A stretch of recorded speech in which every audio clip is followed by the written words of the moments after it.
Welcome, dear listener.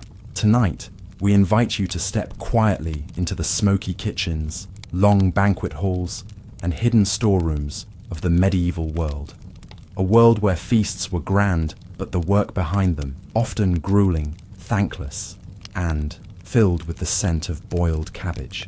This journey is not one of sword fights or courtly love, but of wooden ladles, whetstones, and the crackle of open flames. It is a gentle descent into the rhythms of daily labour and whispered intrigue behind the dining scenes of long ago. You need not keep your eyes open. In fact, you may find it easier to drift as we explore a world where meat was salted, pies were peppered, and cooks were often invisible until something went wrong. Let the stories unfold slowly, like broth thickening over a quiet fire. Let the pace of the past pull you gently away from the day behind you. And so we begin with the life of a cook, a medieval cook. Picture yourself standing in the heart of a medieval kitchen, a vast and shadowed space carved into the stone belly of a castle or manor house. The air is warm, heavy with the scent of wood smoke, damp earth, and the faint, earthy aroma of boiling roots. The ceiling looms high above, its timbers blackened by decades of soot, barely discernible through the haze that curls upward from the hearth.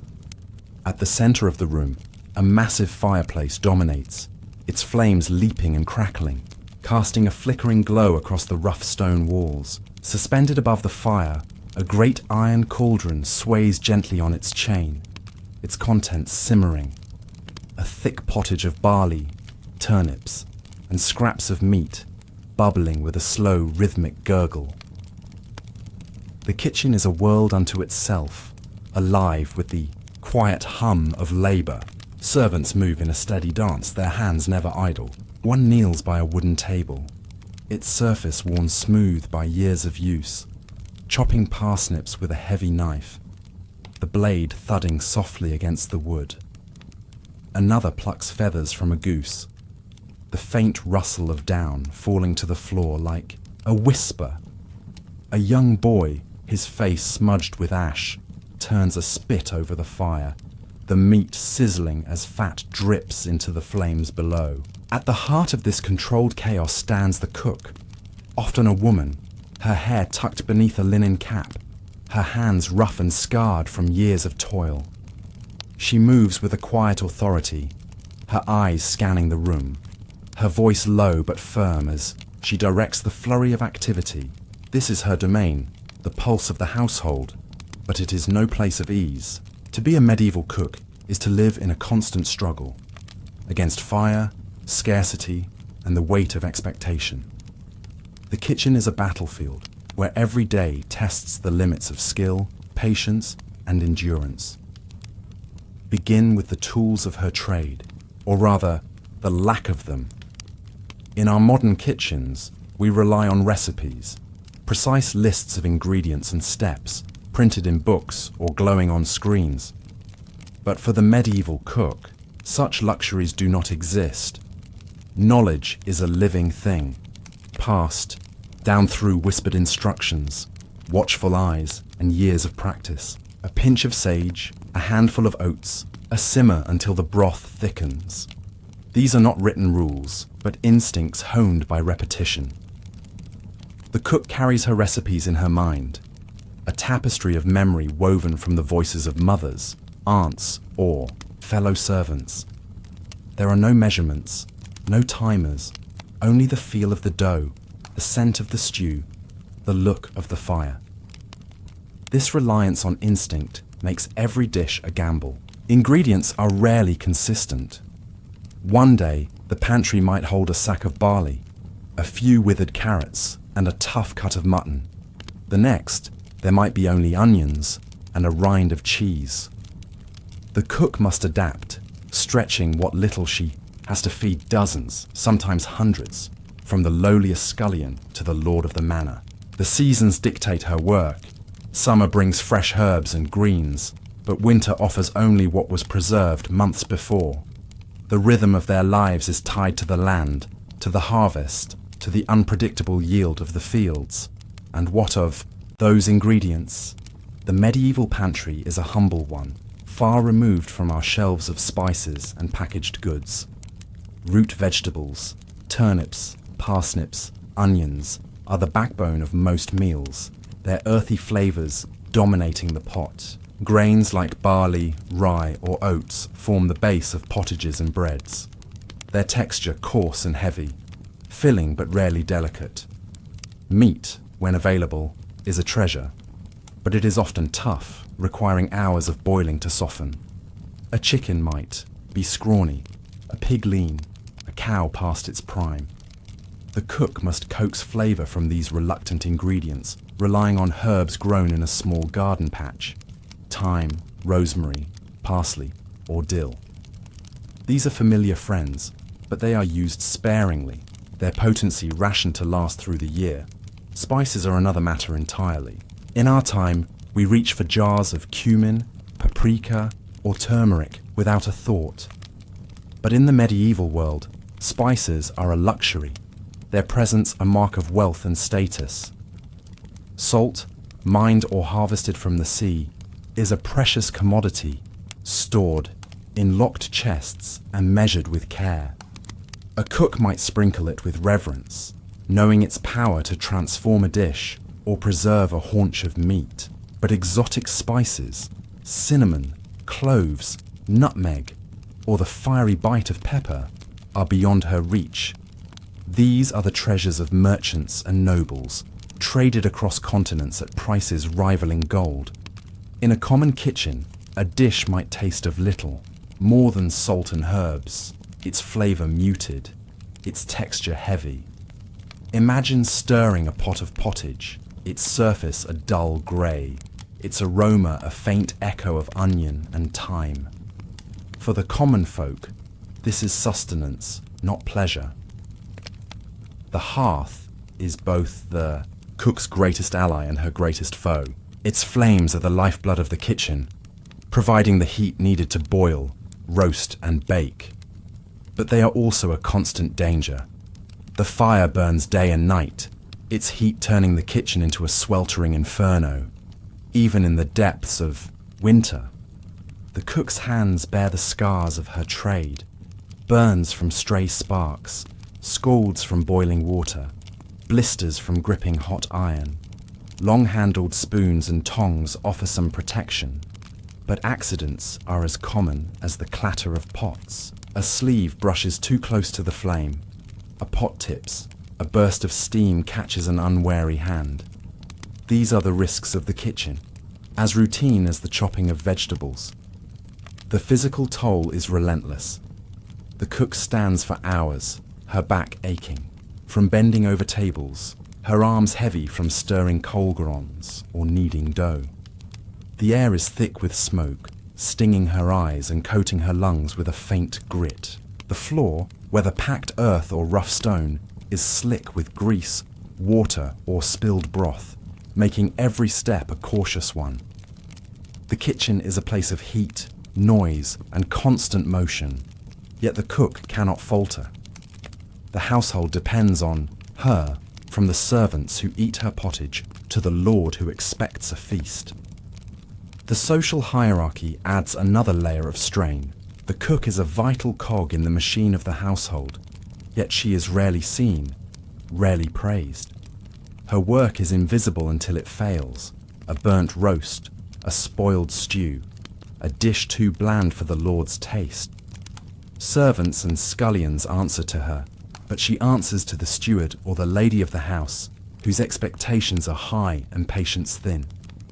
A feast must be flawless, a daily meal sufficient, and the kitchen's stores carefully managed. Failure brings sharp words, or worse, while success is simply expected.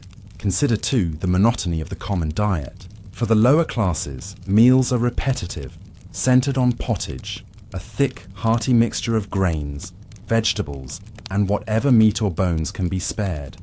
It simmers for hours, sometimes days, with new ingredients added as others are consumed. Bread, baked in communal ovens or on the hearth, is dense and chewy, made from rye or barley rather than fine wheat, ale. Brewed from fermented grains, is the drink of choice. its flavor earthy and slightly sour. These are the staples of survival, filling but rarely satisfying. For the wealthy, the cook's task grows more complex. A lord's table demands variety: roasted, venison, savory pies filled with game or dried fruit, sauces flavored with wine or costly spices. Game like boar or deer requires careful preparation, its strong flavors tamed with herbs and vinegar. Pastries and sweets, though rare, might be requested, their creation a test of skill and patience. The cook must balance these demands with her limited resources, stretching what she has to meet the expectations of those above her. Yet, despite these challenges, the medieval cook endures. She is a figure of quiet resilience, her hands shaping the rhythm of life within the castle walls. Her work is a daily act of survival, a battle against fire, scarcity, and the weight of expectation. Picture her now, standing before the hearth, her face lit by the glow of the flames, her hands steady as she stirs the pot. Her world is one of toil and necessity, but also of quiet triumphs, of meals that sustain a household through another day. As we prepare to leave this smoky kitchen, let this image linger. The cook, her eyes fixed on the fire, her hands moving, with purpose. Her life is a constant struggle, yet it is also a testament to the resilience of those who fed the medieval world. From here, we'll step into a darker tale, one where the kitchen's labor becomes the stage for treachery, a scandal born over a poisoned banquet. Let us now drift from the smoky kitchens of the medieval world to a grand hall in the heart of Italy, where candlelight spills across a scene of splendor and hidden danger. Imagine yourself seated at the edge of this hall, a vast chamber with vaulted ceilings and walls draped in tapestries depicting hunts and saints. The air is warm, heavy with the scent of roasted meats, mulled wine, and the faint, exotic trace of saffron. Long tables stretch before you, draped in fine linens, their surfaces gleaming with silver goblets, pewter plates, and trenchers of thick, crusty bread. The guests, nobles in silks and velvets, clergy in somber robes, and merchants with jeweled rings, murmur softly, their voices blending with the gentle strum of a lute from a corner of the room. This is a banquet, a lavish celebration marking a new alliance, perhaps a marriage or a truce between feuding houses. The host, a powerful lord with a reputation for ambition, sits at the head of the table, his smile gracious but his eyes sharp, scanning the room. The occasion is one of unity, yet beneath the polished surface a current of tension flows. Whispers of old grudges linger, and the bonds between these guests are as fragile as the delicate glass in their hands. The banquet unfolds with a rhythm of its own, a slow and deliberate dance of food, music, and conversation. Servants glide through the hall, their steps measured, bearing trays laden with dishes that speak of wealth and care. The first course arrives, a pottage of lentils and herbs, its steam curling upward, followed by platters of roasted capons, their skins crisp and golden. The guests dip their spoons into shared bowls, tear bread from trenchers, and sip wine that glows like rubies in the candlelight. The mood is warm, the laughter soft, but the air carries a weight, a sense that not all is as it seems. As the meal progresses, the dishes grow more elaborate. A pie filled with minced venison and dried plums is set before the guests, its crust flaky and fragrant with rosemary. Bowls of stewed fruits, sweetened with honey and dusted with precious cinnamon, draw murmurs of approval. The Lord raises his goblet, toasting to peace and prosperity, and the guests echo his words, their voices a chorus of cautious goodwill. Yet in the shadows of the hall, a plot is unfolding, a treachery as subtle as the spices that flavor the feast. The main course arrives, a centerpiece of the evening, a great cauldron of stew, brimming with tender beef, root vegetables, and a rich broth thickened with barley. The aroma is inviting, a blend of thyme, bay, and the faint tang of wine. Servants ladle the stew into bowls, their movements practiced and precise. The guests eat heartily, their spoons clinking against pewter, their conversation growing livelier with each bite. Unbeknownst to them, a deadly ingredient has slipped into the pot, a poison so cunning it masks itself within the stew's robust flavors.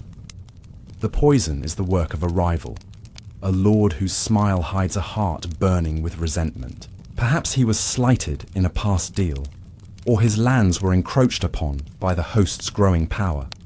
Whatever the cause, his vengeance has been carefully planned. A servant, swayed by coin or coercion, has carried out the deed, slipping the toxin into the stew during the chaos of the kitchen. The poison is slow to act, its effects delayed just long enough to cast no immediate suspicion. The banquet continues, course after course, with no sign of the danger lurking within. Picture the hall now, the candles burning lower, their light softening the edges of the scene. Musicians play a gentle melody, their notes weaving through the hum of voices. A jester tumbles between tables, drawing laughter from the guests. The Lord calls for another toast, his voice steady, unaware that his fate is sealed. The guests raise their cups, their faces flushed with wine and warmth. The rhythm of their lives seems to pause in this moment, a fleeting illusion of harmony. Then, the first signs emerge, subtle at first, easily mistaken for discomfort or fatigue. A noblewoman falters, her hand pressing to her stomach, her brow creasing with unease. Across the table, a merchant coughs, his face paling as he sets down his spoon. The Lord himself sways slightly, a flicker of confusion crossing his features. The symptoms spread slowly, a ripple through the hall. A priest clutches his chest, his breath shallow. A young knight grips the table, his knuckles white. The laughter fades, replaced by murmurs of concern, then gasps of alarm. By the time the truth dawns, it is too late. The hall erupts into chaos. Goblets are overturned, their contents spilling across the linens like blood. Servants are seized, their protests drowned by shouts of accusation. The Lord, his strength failing, calls for his guards, but his voice is weak, his commands ignored in the panic.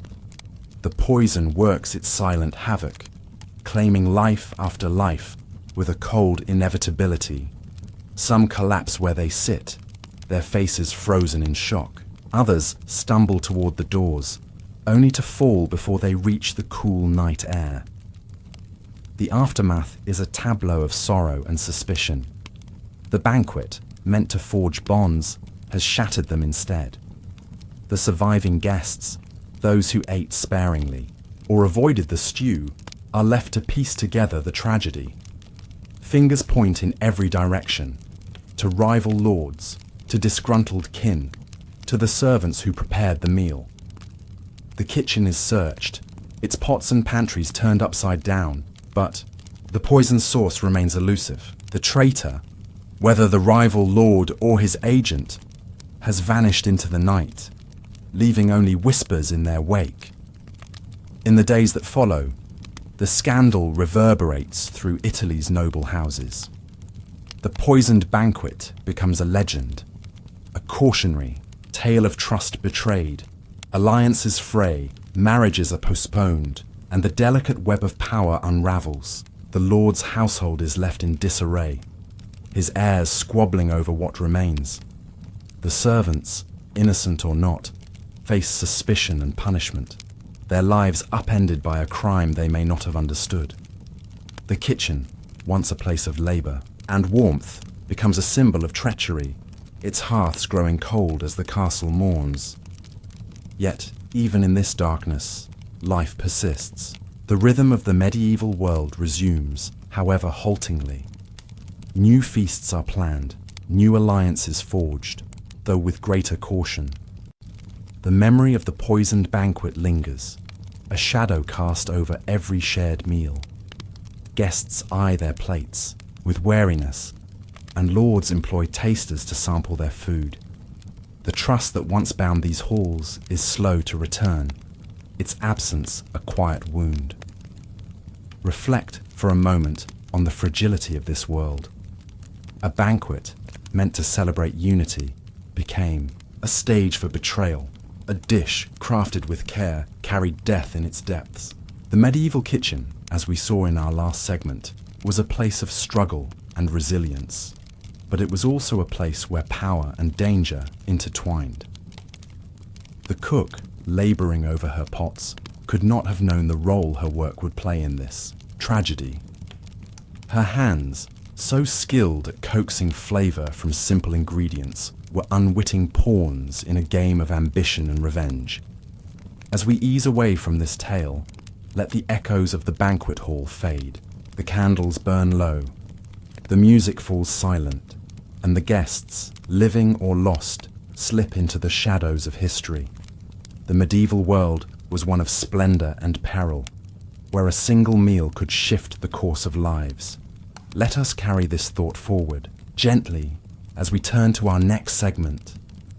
We'll explore a quieter, yet no less vital aspect of medieval life. The art of preserving food in a time before refrigerators, where salt, smoke, and ingenuity stood between survival and starvation. Let us now step away from the grand halls and their whispered treacheries, and enter a quieter corner of the medieval world.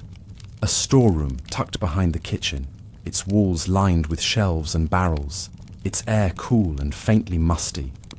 Imagine yourself standing in this dimly lit space, the scent of dried herbs and cured meat mingling with the earthy tang of damp stone. Sacks of grain rest against one wall, their contents carefully guarded against mice. Overhead, strings of onions and garlic hang like garlands, swaying gently in the draught. Barrels stand in neat rows, their wooden staves stained by years of use, filled with salted fish or pickled vegetables. This is the heart of survival in the medieval world, a place where the bounty of summer is made to last through the long, lean months of winter. In a time before refrigerators, preserving food was not a choice, but a necessity. The harvest was fleeting, its abundance a brief gift that could vanish with the first frost. Spoilage was an ever-present threat, a shadow that loomed over every household, from the humblest peasant's cottage to the grandest lord's castle. To defy this threat, medieval people relied on methods honed over generations, techniques that transformed perishable foods into something enduring, if not always palatable. These methods shaped not only their survival, but the very rhythm of their lives, tying them to the seasons, the land, and the constant struggle against time. Begin with salting, one of the oldest and most reliable ways to preserve food. Picture a wooden table in the kitchen, its surface scarred and worn, where a side of pork is laid out. The cook or her assistants sprinkle coarse salt over the meat, rubbing it into every crevice, layer upon layer, until the surface is crusted white. The salt draws out moisture, creating an environment where decay cannot take hold. The meat is then packed into barrels, buried in more salt, and stored in the cool darkness of the cellar. Fish, too, are preserved this way. Cod or herring, caught in great numbers, are gutted and layered with salt, their briny aroma filling the storeroom. The result is food that can last for months, even years, but it comes at a cost. Salted meat or fish is intensely flavored, its texture tough and dry. Before it can be cooked, it must be soaked for days, the water changed repeatedly to leach out the salt. Even then, the taste lingers, a sharp reminder of the price of preservation. Imagine slicing into a piece of salted pork, its surface firm and leathery, or opening a barrel of cod, the air thick with the scent of brine. These were lifelines in the medieval world, sustaining households through the coldest months when fresh food was a distant memory. Smoking offers another path to preservation, one that adds flavor as well as longevity. Picture a smokehouse, HEGA, small, windowless structure behind the kitchen, its interior dark and hazy. Inside, cuts of meat or whole fish hang from wooden racks, suspended over a smouldering fire of oak or applewood. The smoke curls upward, its tendrils wrapping around the food, coating it in a protective layer that wards off spoilage. The process is slow, stretching over days or even weeks, as the fire is tended carefully to maintain a steady, gentle heat. The result is food that can hang in a pantry for seasons, its surface darkened, its flavor deepened by the wood's essence. Step into that smokehouse for a moment. The air is thick, the scent of burning wood mingling with the rich, savory aroma of curing meat. Rows of hams or mackerel sway overhead, their surfaces glistening faintly in the dim light. The smoke stings the eyes, but it is a small price to pay for the security it brings. Smoked foods were a staple in the medieval diet, their robust flavors, a welcome contrast to the blandness of pottage or bread. A slice of smoked bacon, fried until crisp, or a piece of smoked fish, flaked into a stew, could transform a meal, bringing a spark of warmth to a winter's night. Fermentation, too, played a vital role, especially for vegetables and dairy. Cabbage was shredded and packed into crocks, layered with salt to draw out its juices, creating sauerkraut that could last through the year. Cucumbers and onions were submerged in brine, their crunch preserved as pickles. Milk was transformed into cheese, its curds pressed and aged in cool cellars, developing flavors that ranged from mild to sharp. These processes were not just about preservation, but about coaxing new tastes from familiar ingredients, tangy, sour, and bold. Imagine lifting the lid of a crock, the sharp, vinegary scent of pickled beets rising to meet you, or cutting into a wheel of cheese, its surface mottled with age, its texture crumbling under the knife. Fermented foods added variety to the medieval table, a counterpoint to the monotony of grains and roots. They were also a hedge against scarcity, ensuring that even in the leanest times there was something to eat. Yet these methods were not without risk. Preservation was a delicate balance, and a single misstep could spell disaster. Too little salt, and the meat would rot, its surface slick with decay. A fire too hot in the smokehouse could cook the food rather than cure it, ruining weeks of work. Fermentation, if not carefully monitored, could go awry, the food turning sour or rancid. Spoilage was a constant threat, and with it came the risk of illness. A tainted barrel of fish or a spoiled crock of vegetables could sicken a household, a quiet danger in an already precarious world. The stakes were high, but so was the ingenuity of those who mastered these arts. Preservation was a communal effort, a rhythm that bound the household together. In late summer and autumn, when the harvest was at its peak, entire villages worked to prepare for winter. Women and children gathered herbs and vegetables, men slaughtered livestock, and everyone shared in the labor of salting, smoking, and pickling. The storeroom became a treasure trove, its contents a testament to their foresight and skill. Consider, too, the tools and spaces that made preservation possible. Barrels, crafted by coopers with meticulous care, were essential for storing salted or pickled foods. Their wooden staves were tightly bound, their interiors sealed with pitch to keep out air and moisture. Crocks and jars, made of clay and glaze to prevent leaks, held fermented vegetables or fruits. Smokehouses and cellars were built with purpose, their locations chosen for coolness and ventilation. These were the technologies of survival, simple yet effective, passed down through generations like the recipes themselves. The flavors of preserved foods also shaped the medieval palate. Salted meat was boiled into sauces or stews, its intensity softened by herbs or wine. Smoked fish was flaked into pottages, its smoky depth a welcome addition. Pickled vegetables were served alongside richer dishes, their tartness cutting through the heaviness of meat or bread. Even ale and wine, the products of fermentation, carried the mark of preservation. their flavors shaped by the barrels and yeasts that made them possible. As we linger in this storeroom, surrounded by the fruits of their labor, let us reflect on the resilience of these people. Their world was one of uncertainty, where a poor harvest or a harsh winter could mean hunger. Yet, through salt, smoke, and ingenuity, they carved out a measure of security, a rhythm of survival that sustained them through the darkest months. The storeroom, with its barrels and crocks, was a quiet triumph, a bulwark against the relentless march of time.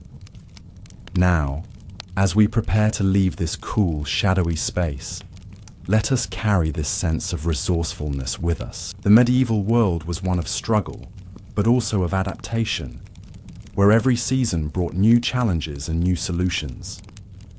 From here, we'll step into a grander scene, one where preserved foods might find their place at a lavish banquet. Our next segment will take us to the table of an archbishop, where politics and piety are served alongside roasted meats and spiced wines in a feast that stretches through the night.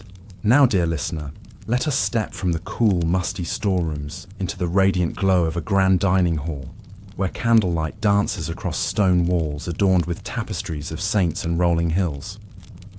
Imagine yourself standing at the threshold of this vast chamber, its high ceiling lost in shadow, its air warm with the scent of beeswax, roasted meats, and the faint, intoxicating trace of cloves. A long table stretches before you, draped in crisp linens, its surface gleaming with silver goblets, pewter platters, and trenchers of thick, crusty bread.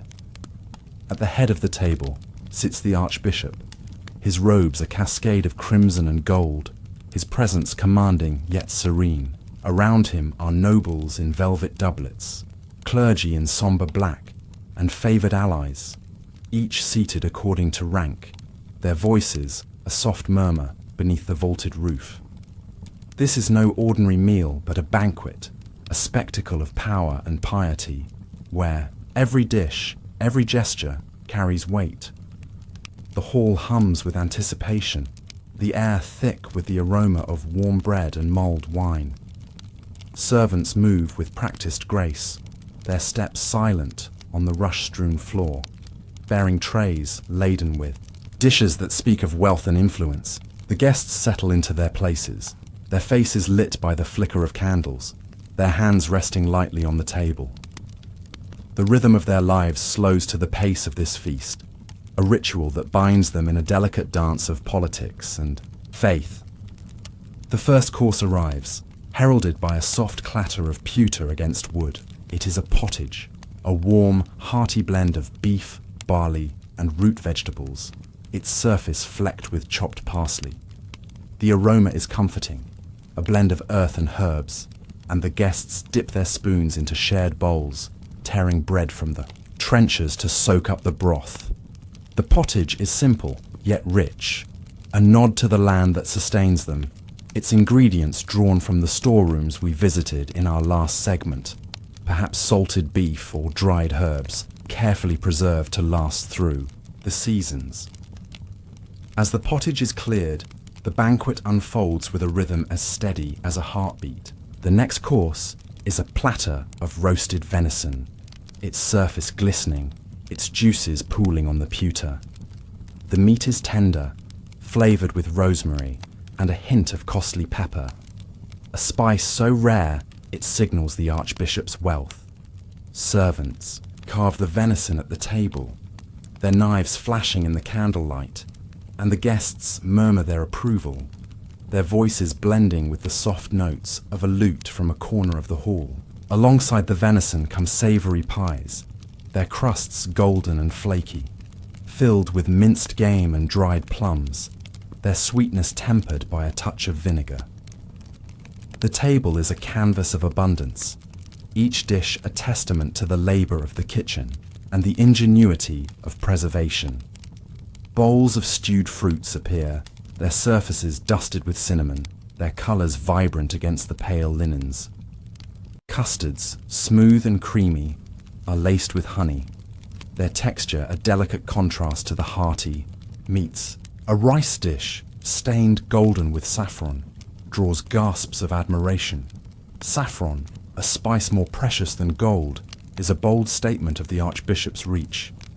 The guests sip mulled wine, its warmth spiced with cloves and nutmeg, the flavours lingering on the tongue like a whispered promise. Between courses, the hall comes alive with subtle entertainments. Musicians strum lutes and pluck harps, their melodies weaving through the hum of conversation. A jester, his bells jingling softly, tumbles between tables, drawing laughter that ripples like a breeze. The Archbishop raises his goblet, his voice calm but resonant, offering a toast to unity and divine favour. The guests echo his words, their cups glinting in the candlelight, but their eyes are watchful, scanning for signs of favour or slight. Beneath the surface of this splendour, politics. Simo, the banquet is more than a meal. It is a stage where alliances are forged and rivalries tested. The Archbishop, a master of both faith and strategy, uses the feast to strengthen his influence. He nods to a lord across the table, a gesture that promises support in a coming dispute. A bishop, seated to his right, leans close, whispering of a rival diocese. Across the hall, two nobles exchange tight smiles, their conversation laced with veiled barbs. Every bite, every word is a step in a delicate dance where power shifts with the passing of a platter. The courses continue, each more elaborate than the last. A swan, roasted and redressed in its feathers, is carried in with ceremony, its arrival met with murmurs of awe. The meat is carved and served with a sauce of wine and herbs, its richness a contrast to the simpler fare of the common folk. Fish follows, perhaps smoked or pickled from the storeroom, its flavour sharp and briny, paired with a mustard sauce that cuts through its intensity. Sweets arrive, tarts filled with apples and raisins, their surfaces glistening with honey, and marzipan shaped into delicate figures. A rare treat that speaks of the Archbishop's extravagance. Hours pass, the banquet stretching into the night. The rhythm of the feast is unhurried, each course savoured, each pause filled with music or prayer. The guests eat slowly, their trenchers piled with scraps they share with servants, or tossed to the dogs that linger beneath the tables. The hall grows warmer, the candles burning lower, their light softening the edges of the scene. The Archbishop's voice, when he speaks, is steady and soothing, guiding the evening with the ease of a shepherd tending his flock. Yet, even in this grandeur, echoes of the medieval world's hardships remain. The foods on this table, salted, meats, smoked fish, pickled fruits, are the fruits of the storeroom's labour, a reminder of the constant struggle to preserve life against the seasons. The spices, so freely used here, are a privilege few could afford, their presence a stark contrast to the bland pottages of the common kitchen. The banquet is a fleeting escape from the realities we've explored, the toil of the cook, the treachery of a poisoned stew, the ingenuity of preservation. It is a moment of splendour, but one built on the unseen work of many. As the final course is cleared, a hush falls over the hall. The Archbishop rises, his robes rustling softly, and offers a blessing. His words are measured, their cadence like a lullaby, invoking gratitude for the meal and peace for the realm. The guests bow their heads, their voices joining in a quiet amen. The feast draws to a close, the servants clearing the tables with practiced efficiency, the musicians playing a final, gentle tune. The guests depart, their minds heavy with wine and strategy, their steps slow as they vanish into the night. Let us now slip back into the medieval kitchen, not to the bustling heart where the cook commands her domain, but to its shadowed edges, where the lowliest workers toil in near silence. Picture yourself in a cramped corner near the hearth, the air thick with the acrid bite of ash, the greasy tang of spilled broth, and the faint, musty scent of damp straw. The floor beneath your feet is uneven, its packed earth slick with water, grease, and the detritus of a day's labour. Above, the kitchen pulses with activity. Pots clatter against iron hooks, knives thud rhythmically against wooden boards, and the cook's voice, steady but sharp, cuts through the din to direct her team. Yet here, in this forgotten nook, a scullion labours, their hands raw, their face smudged with soot, their presence all but invisible. These are the scullions, the unsung hands of the medieval world, whose lives were steeped in filth, bound by exhaustion, and defined by a constant struggle to keep the kitchen's fire burning. Imagine a young figure, perhaps a boy or girl, no, older than 12 or 13, their frame slight from years of sparse meals and relentless work. Their clothes are tattered, a rough tunic patched at the elbows, a pair of hose worn thin at the knees, stained with grease and ash. A ragged linen cap holds back their hair, those strands escape, clinging to their sweat-dampened forehead. They kneel beside a pile of blackened pots, their hands plunged into a wooden bucket filled with cold, murky water. The water is gritty, flecked with charred scraps and ash, and their fingers, red and chapped, scrub at the crusted remains of last night's pottage. Nearby, a heap of turnips waits, their surfaces caked with mud from the fields, demanding to be peeled and chopped. The scullion's day is an endless cycle of such tasks: scrubbing, fetching, hauling, cleaning, each one as grueling as it is uncelebrated. The scullion occupies the lowest rung of the kitchen's hierarchy, a world apart, from the cooks who wield authority, or the spit-turners who claim a small measure of pride in their craft. Above them, the kitchen is a hierarchy of roles: bakers shaping loaves, sauce makers stirring fragrant blends, and the cook herself orchestrating the chaos with a practiced eye. But the scullion has no such status. They are the ones who sweep the hearth's ashes, who lug buckets of water from the well, who scrape grease from the spit after the roast has been carved for the Lord's table. Their work is the unseen foundation of the kitchen, essential yet unnoticed, their presence acknowledged only when a pot is left dirty or a fire grows dim. The hearth, that roaring beast we've met before, is both a lifeline and a peril for the scullion. It is their duty to keep it fed, a task that begins before dawn and ends long after dusk. Picture them trudging across the castle yard, their arms laden with logs, the wood rough and splintered, sometimes damp from a night's rain. Their steps are unsteady, the weight pulling at their shoulders, their breath visible in the cold morning air. Back in the kitchen, they stack the logs beside the hearth, their hands dusted with bark, their fingers pricked by splinters. Stoking, the fire comes next.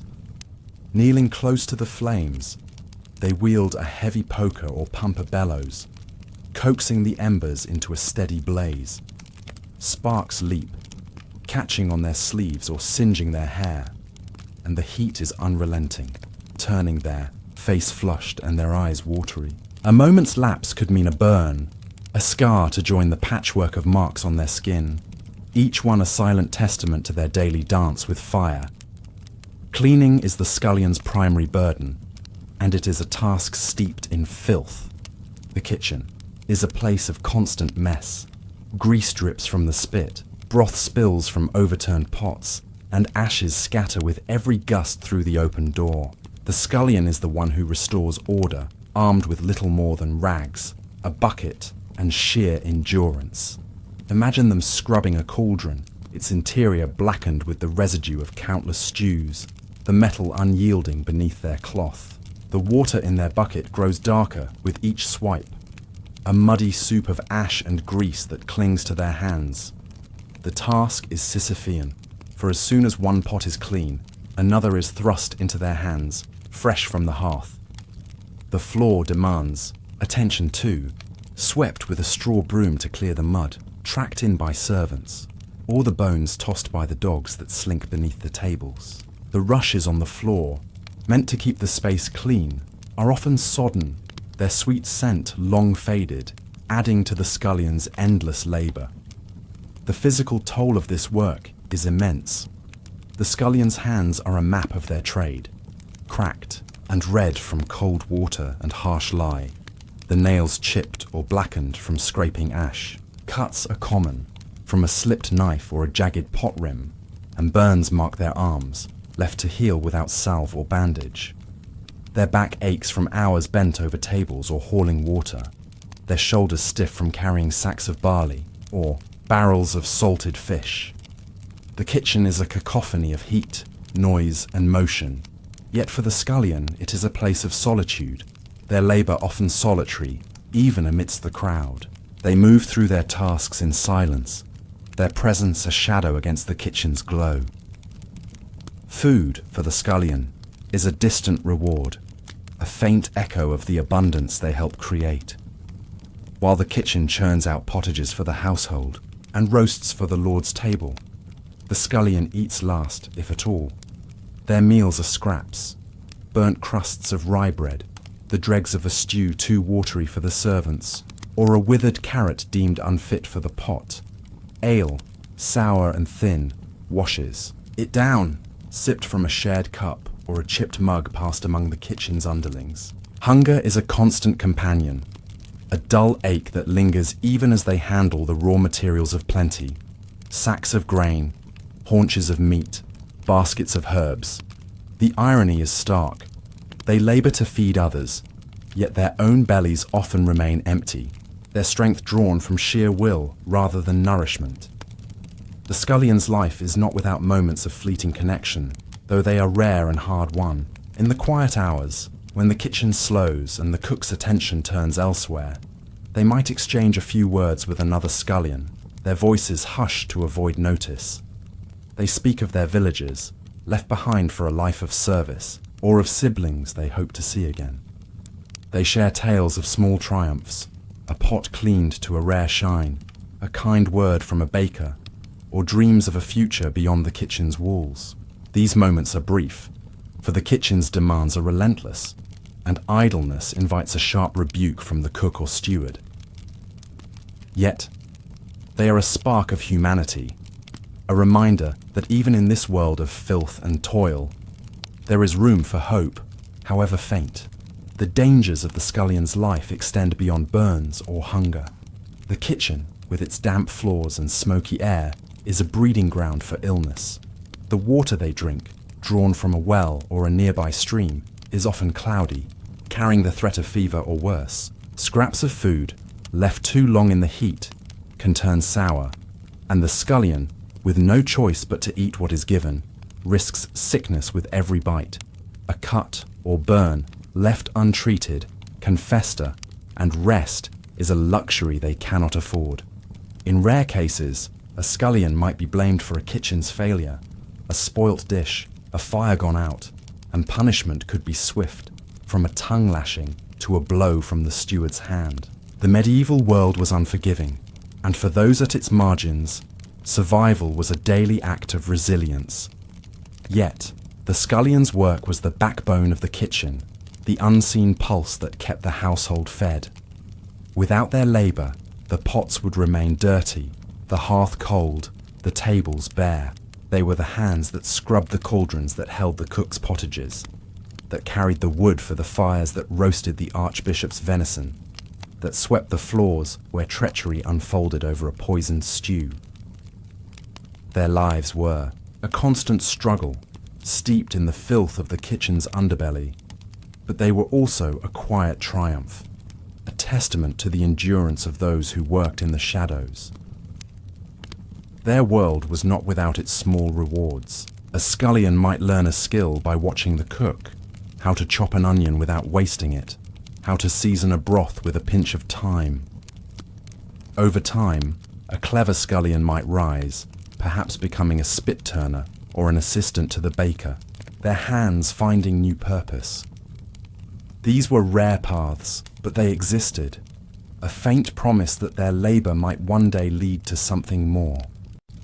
For most, though, the kitchen was their life, its rhythms their own, a cycle of fire, filth, and fleeting moments of rest. Let us now step beyond the stone walls of the castle and the smoky confines of the kitchen, into the vibrant, chaotic heart of a medieval market square. Picture yourself at the edge of this sprawling space, the morning air sharp with the scent of damp earth, freshly baked bread, and the faint, sour tang of livestock penned in a nearby corral.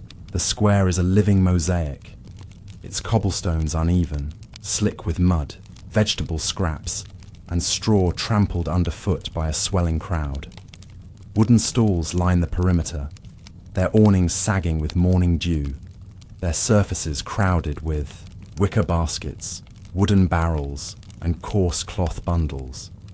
Merchants call out in rhythmic chants, their voices rising and falling like a tide, weaving through the clatter of ox carts, the bleating of goats, and the low murmur of townsfolk bartering for their daily needs. This is the medieval market, the pulsing source of the kitchen's lifeblood, where cooks, scullions, and stewards gather the raw materials of survival.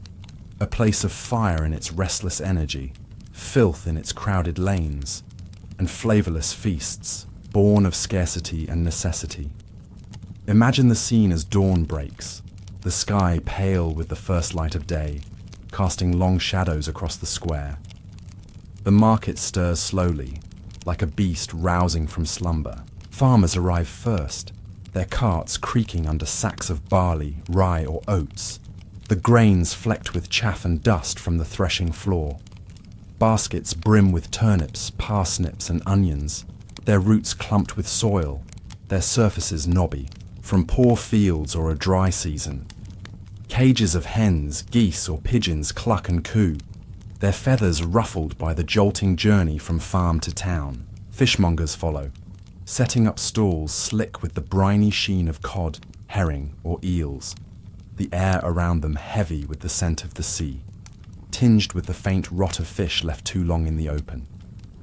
Bakers arrange loaves of dense rye or barley bread, their crusts dark and cracked, the faint warmth of the oven still clinging to them. Butchers hang haunches of mutton, pork, or beef from iron hooks, the meat glistening, flecked with blood from the morning's slaughter, its surface buzzing with flies if the day grows warm. Herbwives, their aprons stuffed with bundles of thyme, sage, dill, or parsley, weave through the crowd, their voices soft but insistent as they offer sprigs to anyone who pauses. Each stall is a small fiefdom, its keeper a guardian of goods that will feed the town, the castle, or the village for another day. The market is a sensory symphony, rich yet overwhelming, a place where the senses are both delighted and tested.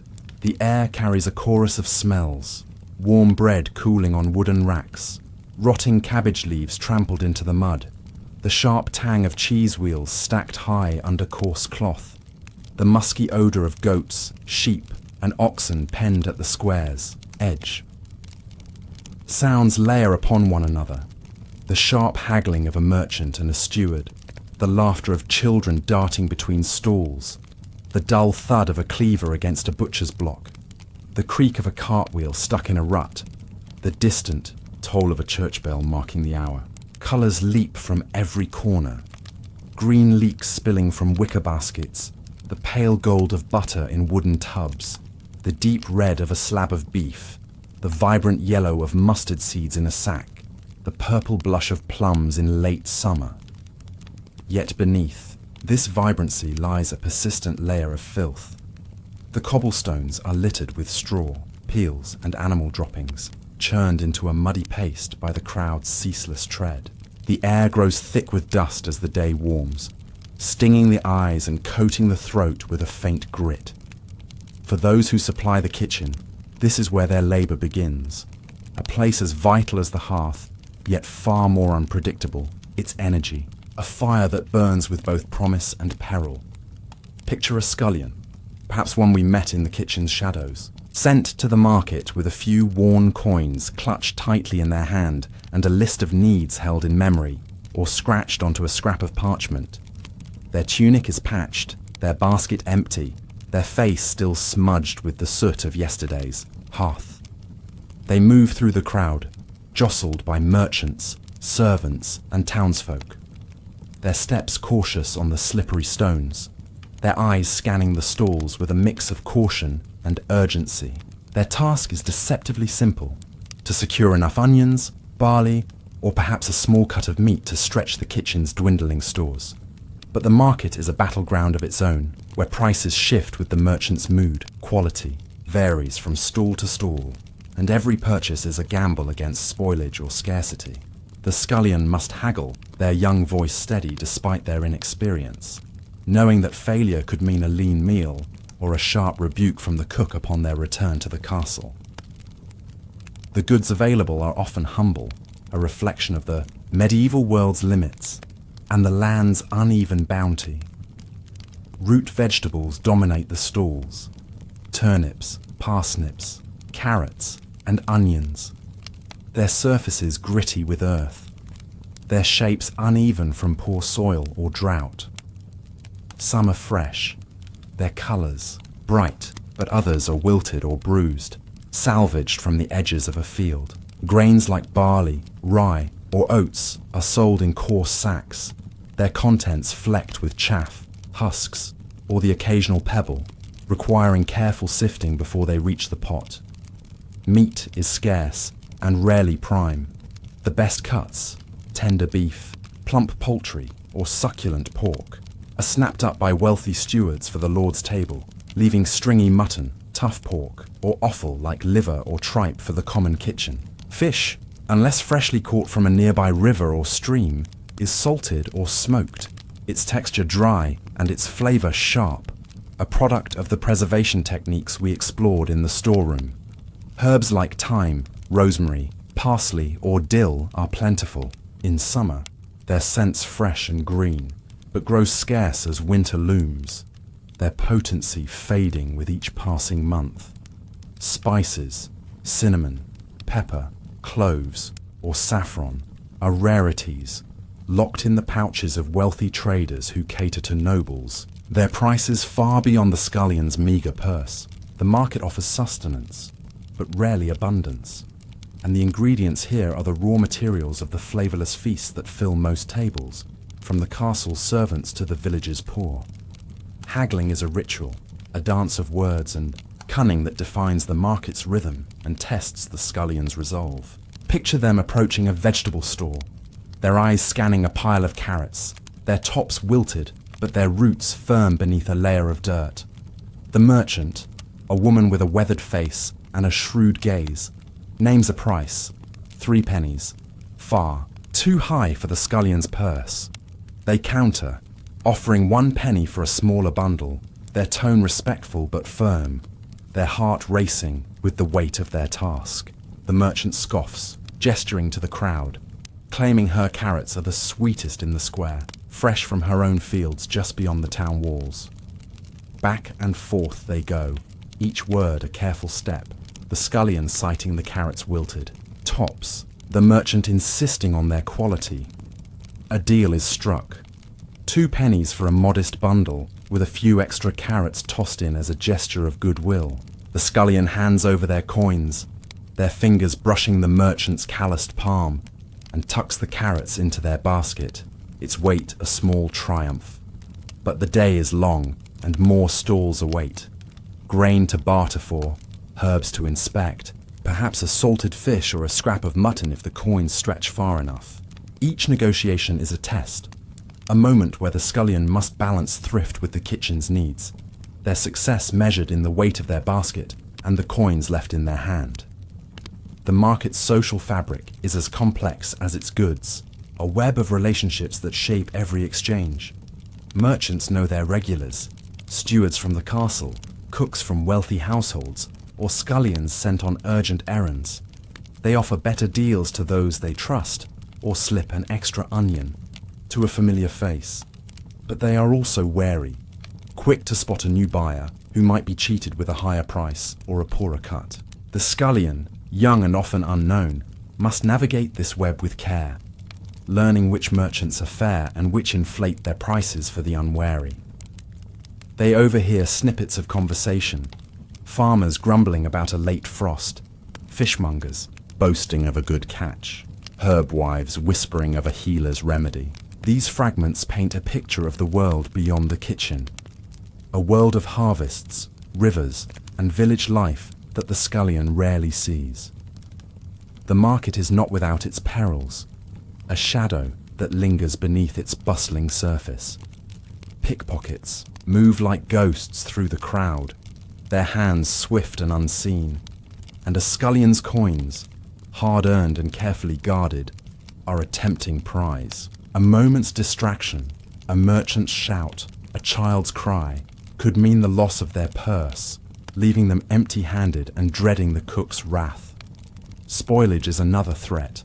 Vegetables may hide rot beneath their skins, their interiors soft and sour when cut open hours later. Meat, if not carefully inspected, can turn rancid before it reaches the kitchen, its surface slick with decay, its smell a warning too late. Fish, packed in salt, may carry a faint whiff of spoilage, a risk the scullion must weigh against the household's hunger.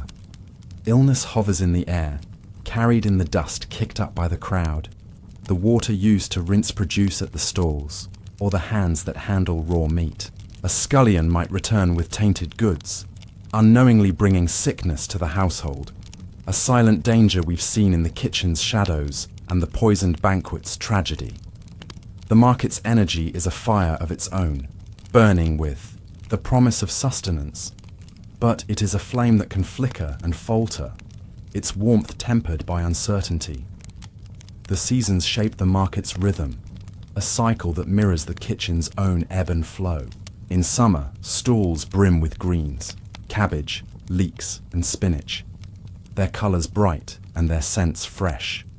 Berries and plums appear, their juices staining the fingers of those who can afford them.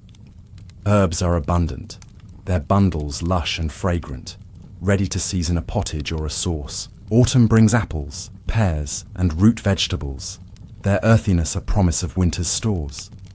But as winter descends, the offerings dwindle. Root vegetables, salted meats, and dried beans dominate, their flavours muted, their textures tough. Prices rise as goods grow scarce, and the scullion learns to stretch their coins further, to choose wisely when abundance fades.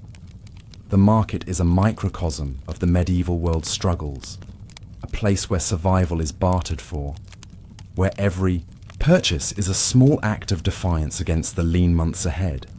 For the scullion, the market is both a burden and a rare escape. Carrying the heavy basket back to the castle, their arms aching, their steps slow on the muddy path, they know their labour will vanish into the pot, their role unseen, their efforts uncelebrated.